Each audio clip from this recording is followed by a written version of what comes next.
এর চলতি শিক্ষাবর্ষের শুরুতে আজকে আনুষ্ঠানিক দোয়ার মাধ্যমে সবকের শুরু হতে যাচ্ছে। এটার নাম ইফতিতাহি মজলিস। আল্লাহ তাআলা এই মজলিসকে বরকতময় করেন, কবুল করেন। তোমরা কি আমার আওয়াজ শুনতে পারতেছো? তোমরা যারা এখানে আসছো, মাদ্রাসায় ভর্তি হইছ কিংবা ভর্তি হইবা, তোমরা সকলেই তালেবাতে উলুম, ইলমে দ্বীন অন্বেষণকারিণী, দ্বীনের ইলম শিক্ষা গ্রহণকারী। দুনিয়ার অন্য সব মানুষকে যারা এই লাইনে মাদ্রাসায় ভর্তি হয় নাই, ইলম শিখার জন্য আসে নাই, তাদেরকে এই তালেবাতে উলুম বলে না। তোমাদেরই বৈশিষ্ট্য এটা, তোমাদেরকেই বলা হয়। প্রত্যেক মানুষ তার কর্ম অনুযায়ী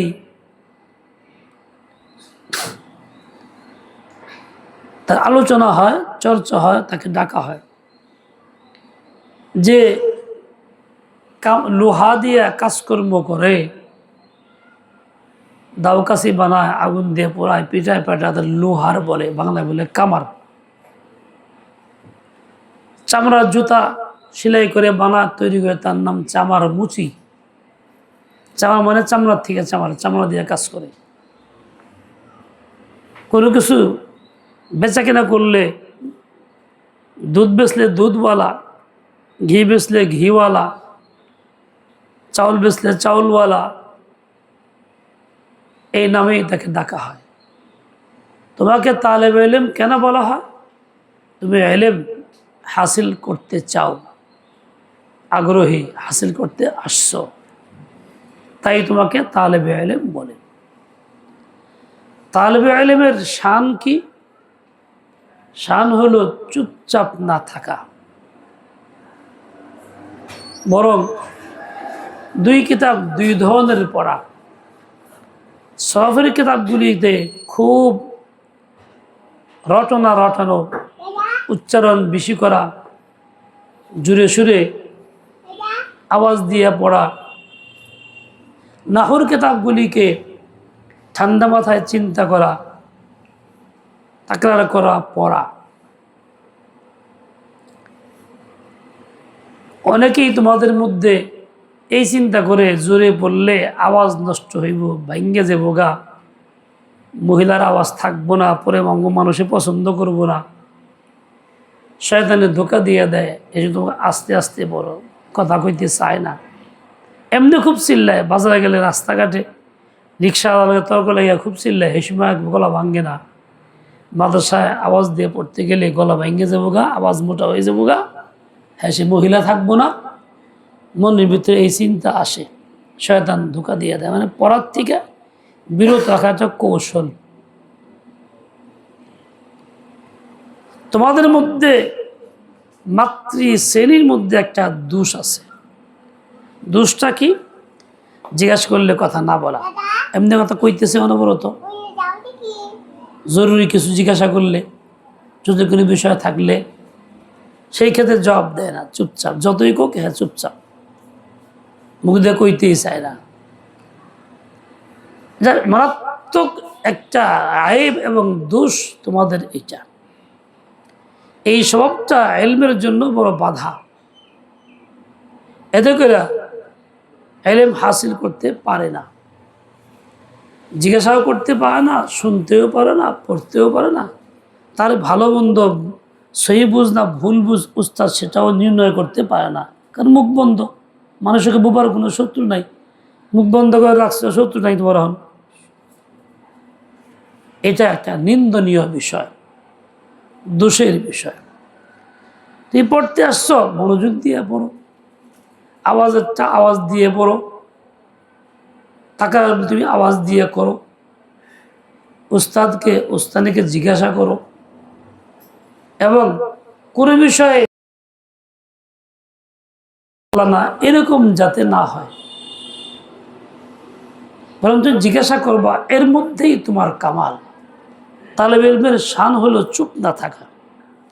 মুতামিম যেমন চুপ থাকে না, যে কোনো মানুষকে যে কোনো বিষয়ে আলোচনা করে চায়, মাদ্রাসার জরুরতের কথা বলে, দোয়া করে, দোয়া চায়। তালেবে ইলমও চুপ থাকবে না, যে কোনো বিষয়ে মাসআলা কিতাবের পড়াশোনার ব্যাপারে সে সর্বদাই জিজ্ঞাসা করবে, বলতে থাকবে, রটাইতে থাকবে। হযরত মাওলানা সৈয়দ আহমদ পালনপুরি রহমতুল্লাহ আলাইহি একটা আজীব কথা বলছেন। ইলমের জন্য হাকিমুল উম্মত রহমতুল্লাহ আলাইহি তিনটা বিষয় বলছেন। তিন বিষয়ের পাবন্দি যে করবে সে তালেবে ইলম আলেম হবে, ইলম হাসিল করতে পারবে। তার মধ্যে একটা হলো সবক মুতালা করা, আগামীর সবকটা এমনভাবে পড়া যাতে করে বোঝা আর না বোঝার মধ্যে পার্থক্য হয়। যে আমি এই পৃষ্ঠা পড়লাম, কতটুকু বুঝলাম। শতভাগ বোঝা তো সম্ভব সবার পক্ষে হবে না, আর বুঝলে কি উস্তাদ দিয়ে কী করব, কিছু কমই থাকবে। কিন্তু তাই বলে একদম দিমাগ নাচ খাটাইয়া চুপচাপ থেকে সময় নষ্ট করা, এটা না। যাই হোক, এরপরে উস্তাদের কাছে মনোযোগ দিয়ে শোনা, যে আমি যা বুঝলাম ঠিক আছে কিনা, নতুন যা বুঝি নাই তা বুঝে নিব। এরপরে তাকরার করা। তাকরার আমাদের সময় ছিল সবচেয়ে বেশি উপকার তাকরারের দ্বারা হয়, বুঝ সহি হয়, তাকরারের দ্বারা মুখস্থও হয়। এই লেগে কিতাবে লিখছেন শেখ সাদি রহমতুল্লাহ আলাইহি, তিন জিনিস দ্বারা তিন জিনিস বহাল থাকে। তার মধ্যে একটা হলো ইলম বা বাহাস, চর্চা। তাকরারের দ্বারা ইলম জিন্দা থাকে, স্থায়ী হয়, বহাল হয়। চুপচাপ থাকলে আস্তে আস্তে লোপ পায়, গায়েব হয়ে যায়। মানবাসিক মাদ্রাসা ছাত্রী একসঙ্গে থাকো না, তাকরার কেমনে করবা? হইতে পারে তোর পাশের বাড়ি একজন, তার সাথে তাকরার করো। ওরকম সম্ভব না হলে মাদ্রাসার সময় সবকের পরে তাকরার কইরা পরে মাদ্রাসার থেকে বাড়িতে যাও। তাও না হইলে বাড়িতে আশপাশে থাকলে তারা একত্র হয়ে তাকরার করো। তাও সম্ভব না হলে নিজে মায়ের শোনা, মা আমি যা পড়ছি শুনো দিই, মা বুঝুক আর না বুঝুক, শোনানোর দ্বারা তুমি তো আলোচনায় আনলা। আলোচনায় আনলে মুখ দিয়ে উচ্চারণ হইল, কানে ঢুকলো, পড়া পাকা হয়ে গেল। মাও শুনতে রাজি না, এটা তেপায় রে শোনাও, তেপাইলে তাকরার করো। তাও একটা বদনার লয়ে তাকরার করো, আয় লোটা বদনা তল লয়ে তাকরার করো, তরে শোনাই। ইমাম বুজ আকফাস নাম বুজ আকফাস কেন? বুজ মানে বকরি। উনি বকরি শুনে তাকরার করছেন, বকরি শুনাইছেন পড়া। এইরকম তাকরার করতে করতে বকরি শুনেছেন, উনি নামে ইমাম হয়ে গেছেন, নাম পড়ছে বুজ আকফাস। উনি বড় ইমাম হয়েছেন বিশ্বজাল অনুসরণ করে। বোঝা গেল তাকরার মানুষ ছাড়াও করা সম্ভব। এভাবেই তালেবে ইলম উন্নতি করতে পারে, ছাত্রের তারাক্কি এভাবেই হয়। এছাড়া শুধু যাতায়াত হবে, কিতাব বহনকারী হইবা, কিছু আসবে না। দ্বিতীয় কথা, তুমি যা কিছু পড়বা এটা আমল করার নিয়ত করবা। যেটা এখন আমলযোগ্য সেটা করে ফেলবা নগদে, আর যেটা আমলযোগ্য এখন না, পরে সেটা পরে করার নিয়ত পাকা করে ফেলবা। তৃতীয় কথা, এই ইলম এমন জিনিস যা শুধু মেহনত দ্বারা আসে না, মুরব্বীদের দোয়া, আল্লাহ পাকের সাহায্য লাগে। রাসূল আকরাম সাল্লাল্লাহু আলাইহি ওয়াসাল্লাম দোয়া ছিল ইবনে আব্বাসের জন্য, তাই তিনি সারা দুনিয়ার সবচেয়ে বড় ইমাম তাফসীর, রাইসুল মুফাসসিরিন। এরকম দোয়া ছিল আব্দুল্লাহ মাসউদের জন্য ইলমের মক্কা ওনাকে বলা হইতো। তো আসলে আবু হুরায়রার জন্য সবচেয়ে বেশি হাদিস উনি বর্ণনা করছেন, মুখস্থ ছিল। এরকমভাবে আল্লাহ পাকের সাহায্য ছাড়া এই ইলম আসে না। তাই তো দোয়ার মাধ্যমে সাহায্য চাইয়া শুরু হয়, বিসমিল্লাহ দ্বারা শুরু হয়, যার মধ্যে সাহায্য চাওয়ার বিষয় আছে। এই জন্যই মাদারিস কওমিয়ার মধ্যে এই ইলমের চর্চা শুরু হয় বিসমিল্লাহ দ্বারা, শুরু হয় আনুষ্ঠানিক দোয়ার মাধ্যমে। আমরা আজকে সেই দিনে সেই ক্ষণে পৌঁছি। আল্লাহ পাক আমাদের মাজলিসকে কবুল করেন। তোমরা যে কাজ শুরু করতেছো, শুরু করতে যাইতেছো, বছরের সবক, প্রথম সবক, এই কাজের জন্য তোমার প্রথম শর্ত হলো নিয়তটাকে সহি করা। নিয়ত সহি করা মানে আমি ইলম শিখতে আসছি, যে দুনিয়ার কোনো ইলম না, আল্লাহ পাকের দেওয়া ইলম ওহীর মাধ্যমে আসছে। এখানে ঘর লেপা শেখানো হবে না, শিখা বানানো শেখানো হবে না, খিচুড়ি পাকানো শেখানো হবে না, ডিম ভাজা আলুর ভর্তাও না। এগুলি তোমরা বাড়িতেই শিখো, পরিবেশের মধ্যে, পরিবারেই আছে। এখানে শেখানো হবে আল্লাহকে চিনার কথা, আল্লাহর আজমতের কথা, আল্লাহর সিফাতের কথা, আল্লাহর হুকুম আহকাম কি কি সেগুলি চর্চা হবে, সেগুলি তোমাকে জানানো হবে। কেন তুমি এগুলি জানবা কি নিয়তে? বিশুদ্ধ নিয়ত হলো এইটা, আমি শুধুমাত্র আল্লাহকে রাজি করার জন্যই এই ইলম হাসিল করতে আসছি।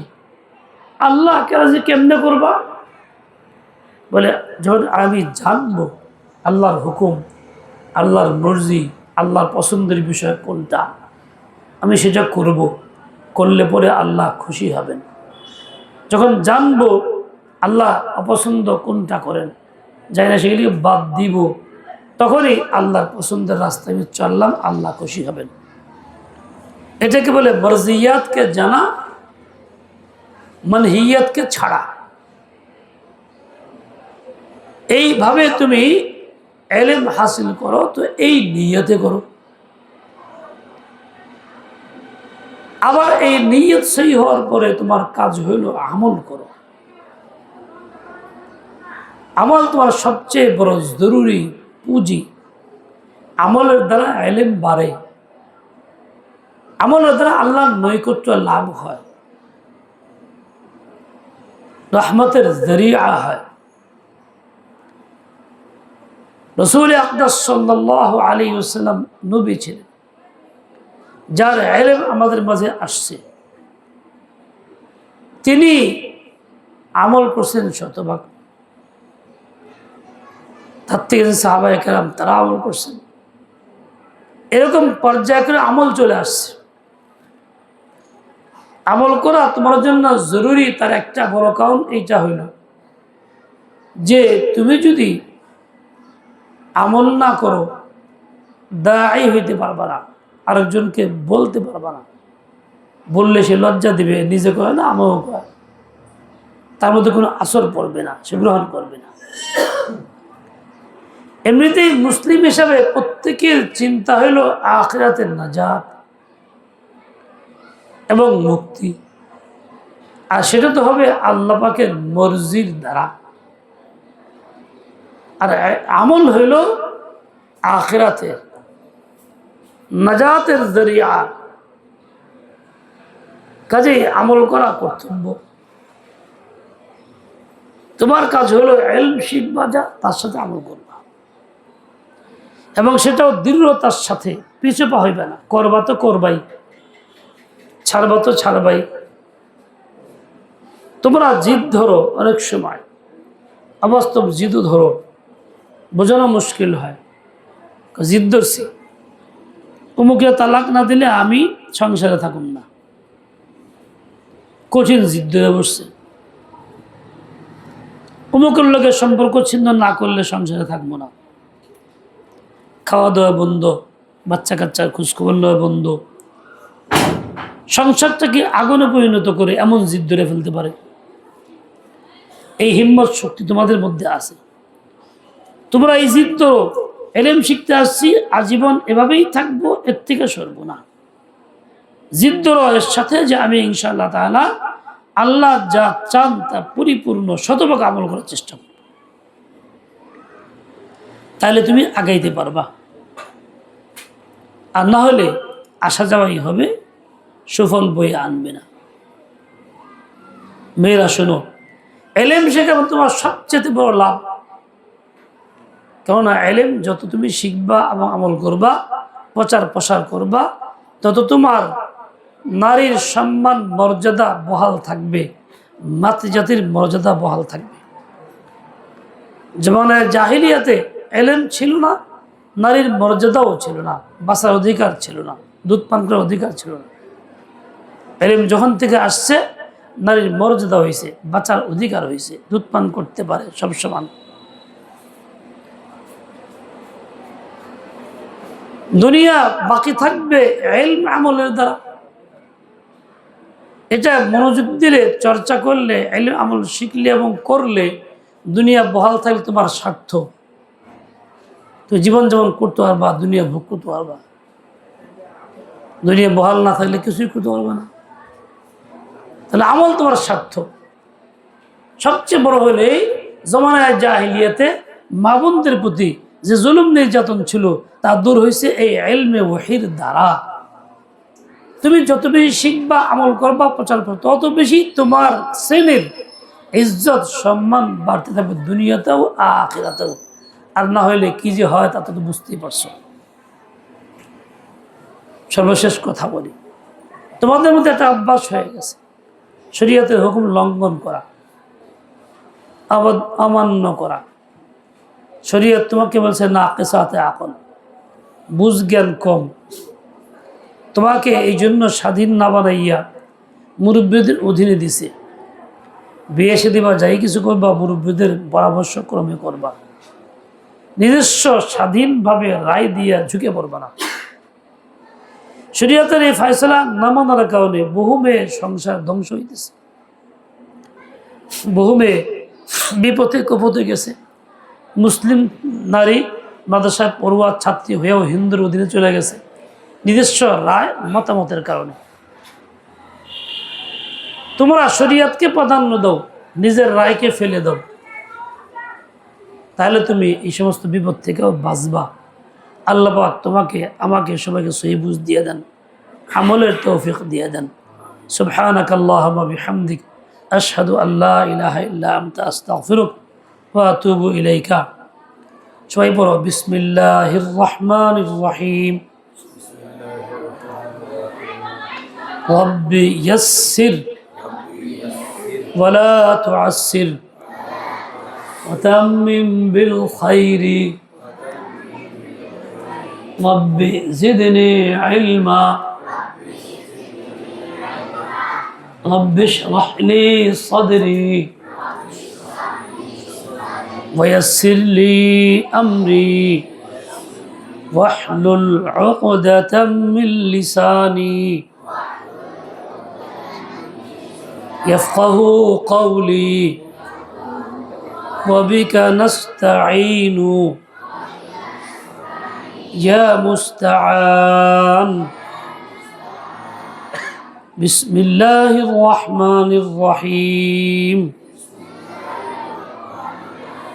ألف ألف باء تاء ثاء جيم حاء خا دال ذال را زا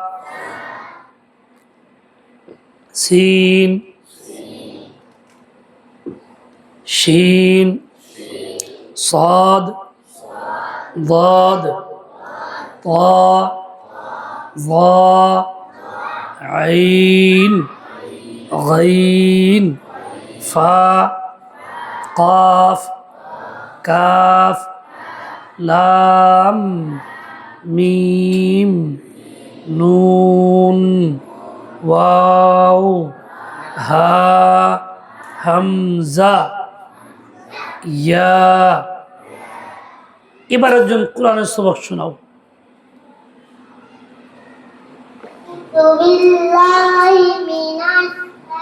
নাও, আলিফ।